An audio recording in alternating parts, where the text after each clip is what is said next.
Aleluia, glórias a Deus, louvado seja o nome do Senhor. A paz do Senhor, meus queridos. Que bênção estarmos todos juntos nessa manhã, exaltando o nome do nosso Deus, aquele que criou todas as coisas, inclusive a cada um de nós, preciosidades da sua obra, da sua criação. Louvado seja o nome do Senhor para sempre. Lição de número 10, segundo Samuel, capítulos de 1 a 7. Davi, o novo rei de Israel.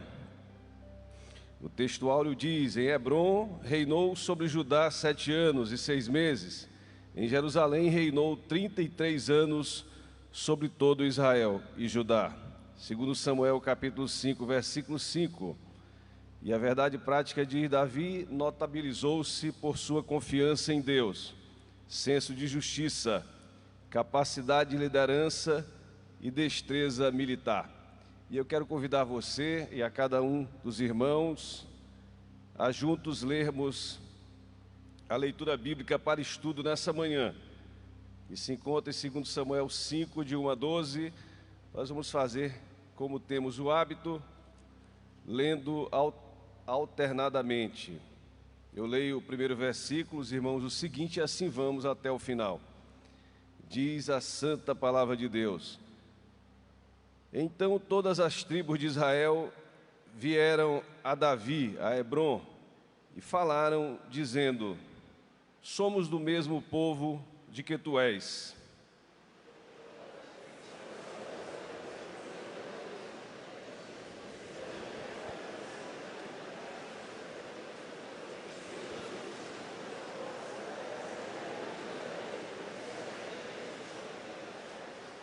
Assim, pois, todos os anciãos de Israel vieram ter com o rei em Hebrom, e o rei Davi fez com eles aliança em Hebrom, perante o Senhor. Ungiram Davi rei sobre Israel.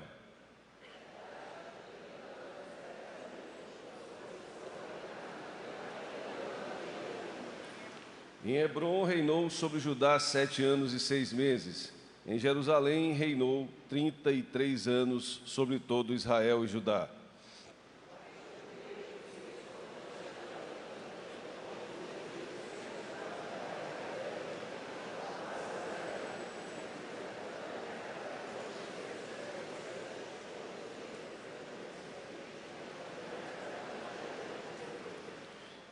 Porém, Davi tomou a fortaleza de Sião. Esta é a cidade de Davi.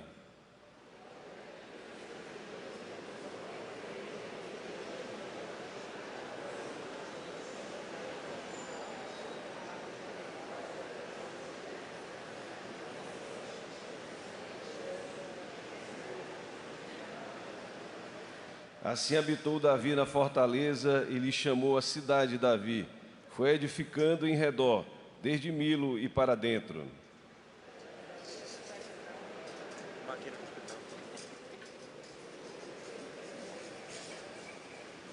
Irão, rei de Tiro, enviou mensageiros a Davi, e madeira de cedro, e carpinteiros e pedreiros, que edificaram uma casa a Davi.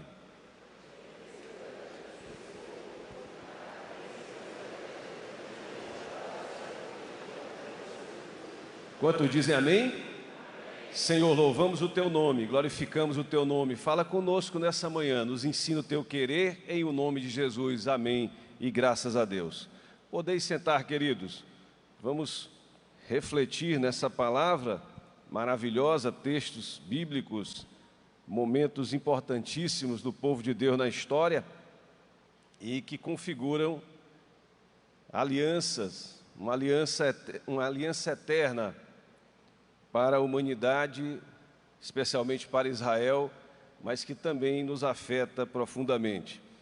Nós louvamos a Deus por tudo que Ele fez e ainda vai fazer. E esses textos maravilhosos de 1 a 7, de segundo livro de Samuel, falam na sequência da morte de Saul, a entronização de Davi, como nós acabamos de ver, e logo na sequência Davi conquista Jerusalém. Ele então traz a arca e, por último, há uma aliança entre Deus e a casa de Davi. Esses são os temas principais que nós podemos extrair desses capítulos preciosos de 2 Samuel, de 1 a 7. Queridos, quando nós observamos a postura de Davi e a vida de Davi, nós entendemos um homem que tinha como característica principal, isso está na verdade prática de hoje, né, a confiança. Ele notabilizou-se pela confiança em Deus. Esse é o aspecto principal, sem sombra de dúvida, da vida de Davi. Um homem que confiava no Senhor. Confiar no Senhor é entregar os seus caminhos ao Senhor, é deixar o Senhor dirigir os seus passos, dirigir a sua vida, é realmente Deus ser o centro, ser a finalidade, ser o meio, ser o começo, né, da sua vida, o caminho, ser tudo. E isso é exatamente confiar, é ter a sua palavra na mente, não como a água que passa pelo cano, né? Às vezes as pessoas até recitam textos bíblicos, às vezes as pessoas até leem textos bíblicos, mas não deixam a palavra capilarizar na sua mente, como o sangue capilariza pelos vasos sanguíneos do ser humano, do corpo do ser humano. E, na verdade, Davi era um homem que confiava no Senhor. A sua palavra, ela era o reitor da sua vida, e ele estava sempre andando de acordo com o querer de Deus. E aí, então, ele chega ao reino. Mas quando ele chega ao reino, ele ainda chega a um reino parcial. Eu até observava, na verdade, 11 tribos estavam ainda do outro lado, né? Porque Benjamim também estava, era a tribo de Saul. Isbosete estava no reino, foi constituído por Abner, esse general, que era o general de Saul. Então, a configuração geopolítica, né, naquele momento, era de 2 reinos. O reino estava rachado, portanto. Davi reinava em Judá, Isbosete reinava sobre as outras 11 tribos. E essa configuração mostrava, na verdade, 2 posicionamentos humanos.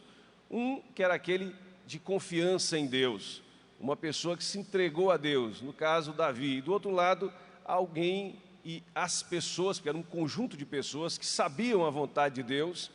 Abner deixou isso bem claro, era a vontade de Deus que Davi fosse o único rei, mas ele tinha ido contra a vontade de Deus.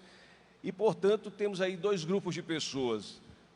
Davi, que era um homem que confiava em Deus, esperou o momento, nada fez contra Saul, nada fez contra Isbosete, nada fez contra Abner, nada fez contra qualquer das tribos, confiando que Deus iria cumprir a sua palavra, e ele então não levantou as suas mãos, ele não derramou sangue de Israel, nada fez contra o povo de Deus, nada fez contra os ungidos do Senhor, e ele era alguém que confiava e sabia que Deus iria cumprir a sua palavra.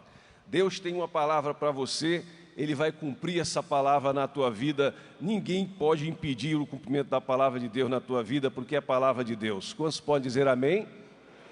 E aí nós então confiamos no Senhor. Esse era o traço, essa era a marca de Davi.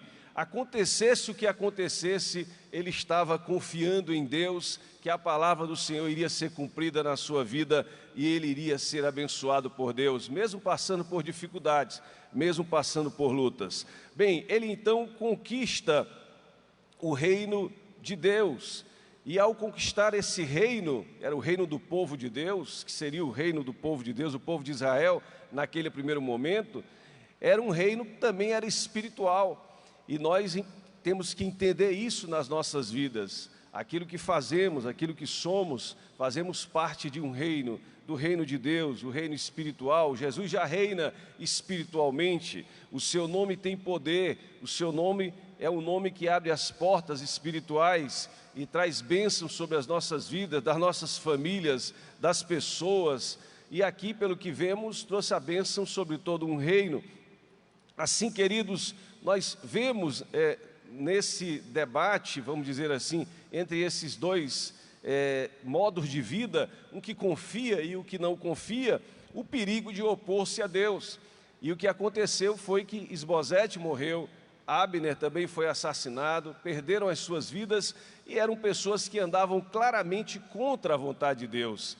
Eles não só faziam as coisas porque queriam realizar projetos pessoais, mas eles iam contra a vontade de Deus de uma forma categórica. Sabiam o que Deus queria, mas faziam contra a vontade de Deus. E eles então foram completamente derrotados, pereceram. E Davi, na sequência, partiu para as conquistas. Porque, queridos, aquele que confia, ele recebe a bênção de Deus, mas o Senhor tem mais para a sua vida. Mas por que isso? Porque esse homem ou essa mulher de Deus, eles também querem colocar Deus como o centro, como o início, como o princípio, como o fim, como o meio, como tudo da sua vida. E por isso o Senhor irá abençoá-los. O que Davi queria? Logo na sequência ele foi conquistar Jerusalém. Era uma cidade espiritual, a cidade de Salém, o reino de Salém. Dali saíra Melquisedeque com pão e vinho para encontrar Abraão. Era um lugar espiritual e ele queria então que o reino tivesse uma capital assim, porque ele queria, na verdade, o Senhor se agradasse cada vez mais da sua vida, daquele reino, do seu povo. E ele então foi, nessa sequência, conquistou Jerusalém. Isso foi realmente uma bênção, foi algo tremendo, porque o Senhor, Ele dá a sua vitória para aqueles que confiam nele. Quantos aqui confiam nele? Pode levantar a mão e dizer glória a Deus. Mas o Senhor dá a sua vitória para aqueles que confiam nele, mas Ele tem novas conquistas. Ele tem novas conquistas, e foi o que aconteceu com Davi. Davi estava em Hebrom, uma boa cidade, uma bela cidade, uma aprazível, uma maravilhosa cidade, a primeira capital de Israel, mas ele queria uma cidade ainda melhor, para que o nome do Senhor fosse ainda mais glorificado, e ele então foi e conquistou Jerusalém, essa cidade tremenda, cidade maravilhosa, que alguns até hoje, até crentes, dizem que nós precisamos muitas vezes orar olhando para o lado de Jerusalém. Essa é a oração que seria mais ouvida por Deus. Queridos, é tremendo, e Davi então seguiu nesse caminho, dando glória e agradecendo o nome do Senhor. Esse é um ponto, A vida daquele que serve a Deus é uma vida de gratidão a Deus, uma vida de agradecimento a Deus. Os salmos de Davi configuram e expressam exatamente isso, agradecer o nome do Senhor, os lábios para glorificar, aquele hino do diante do trono, te agradeço, belíssimo, maravilhoso. Às vezes nós temos que cantar hinos como esse, salmos, e viver uma vida toda agradecendo a Deus, botar os dois pés no chão e dizer obrigado, Senhor, e dar glórias a Deus. Esse é o segundo ponto, uma vida de glorificação a Deus. Davi, ao mesmo tempo que agradecia a Deus, ele queria glorificar mais ainda a Deus. A conquista de Jerusalém não era uma mera conquista de uma cidade fortificada, mas era a conquista de um espaço, de um lugar ainda mais alto para a adoração do nome do Senhor. E esse era o objetivo da vida de Davi.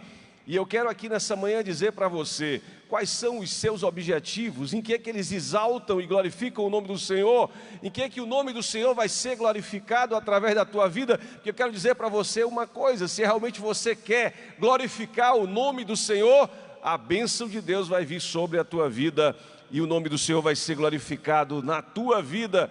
Exaltado seja o nome do Senhor. Certo, Davi conquistou Jerusalém, a cidade mais fortificada que havia em toda a Palestina, uma cidade intransponível, segundo muitos. Os próprios habitantes anteriores diziam isso: ninguém consegue invadir, ninguém consegue transpor, mas ninguém pode impedir a vontade de Deus. Ninguém pode impedir, e era exatamente isso que Davi tinha consciência.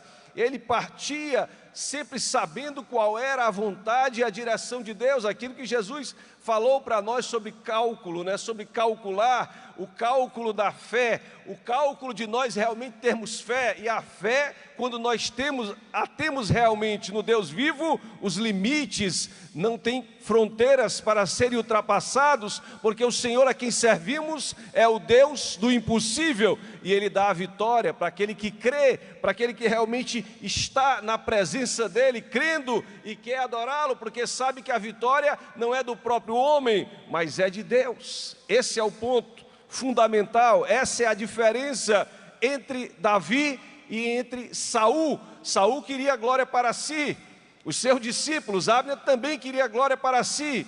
Quando eles venciam, eles queriam que as pessoas decantassem a eles próprios. Mas Davi não, ele dizia: é Deus, é o Senhor, Ele é o nosso Deus, Ele que nos dá a vitória. Davi então queria a presença divina, a presença de Deus, a centralidade de Deus na sua vida, no reino que estava estabelecido pelo próprio Deus. E assim então ele continuou fazendo. Era preciso então fazer uma reparação espiritual. Queridos, isso é poderoso.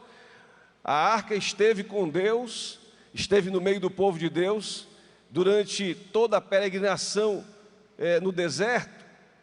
A arca esteve no meio do povo de Deus, no lugar apropriado, durante todo o período de Juízes, mais de 300 anos.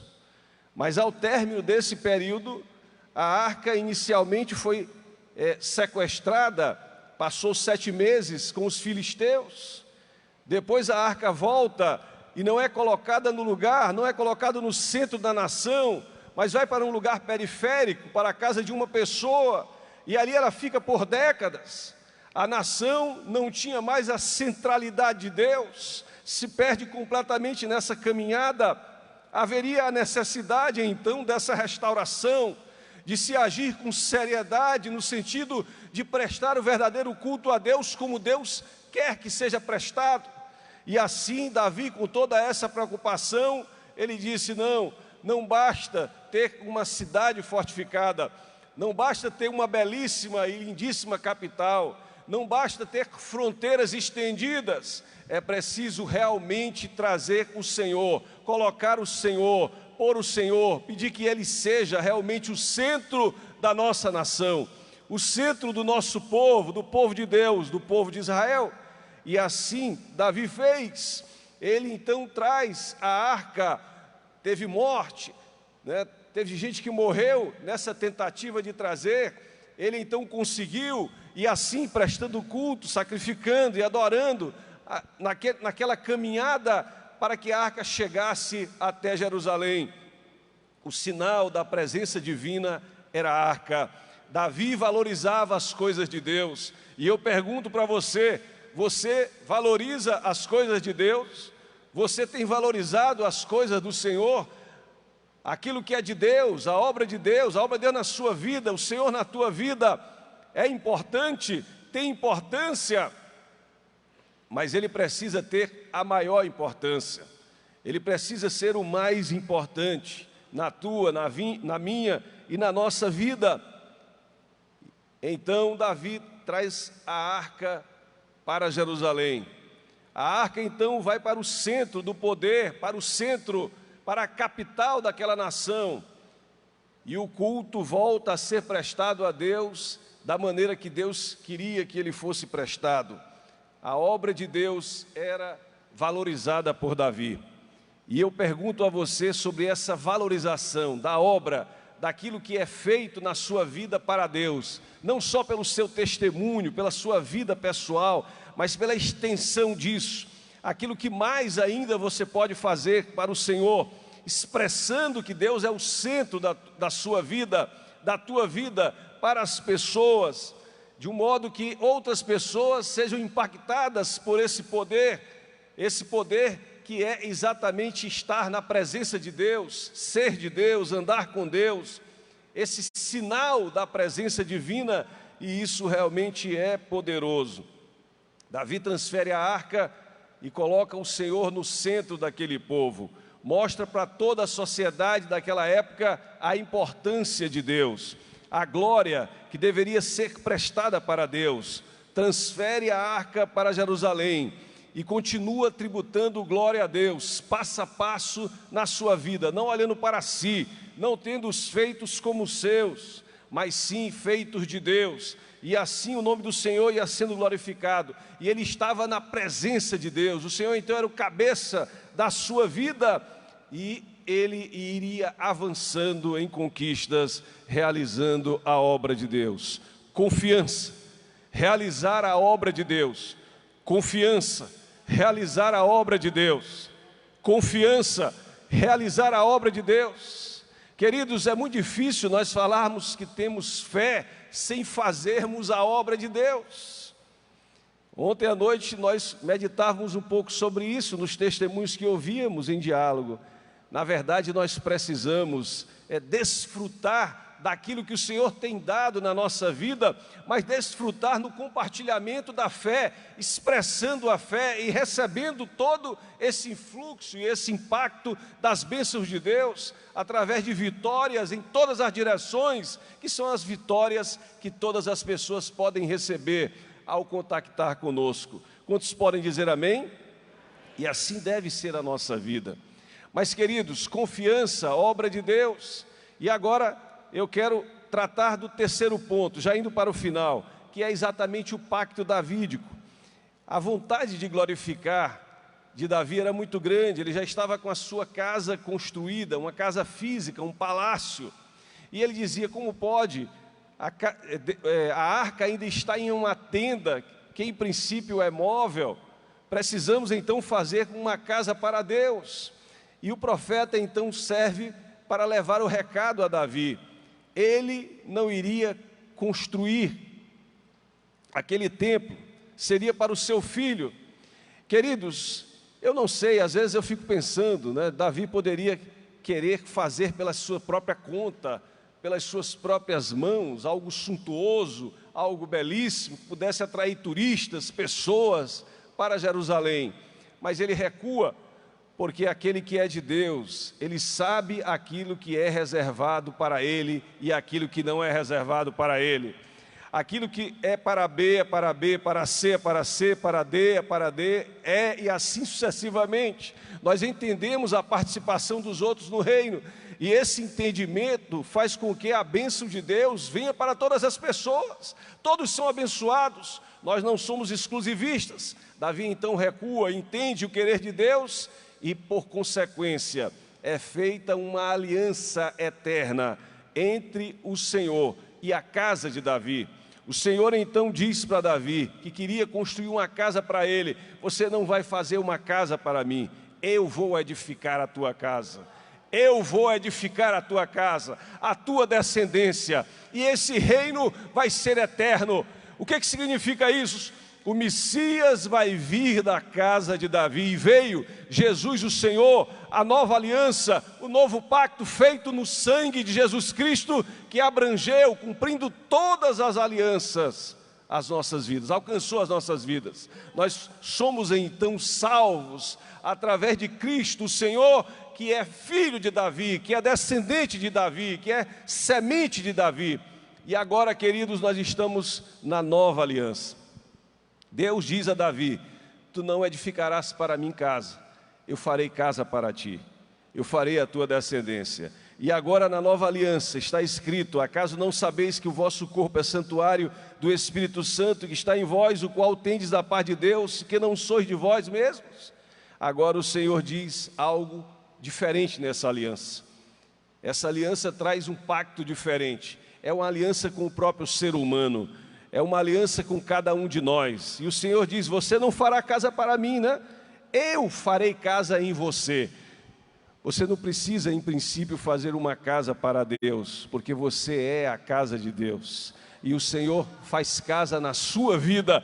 Essa é a aliança de Jesus Cristo com você, e a consequência de toda essa obra que foi feita, já como promessa na vida de Davi.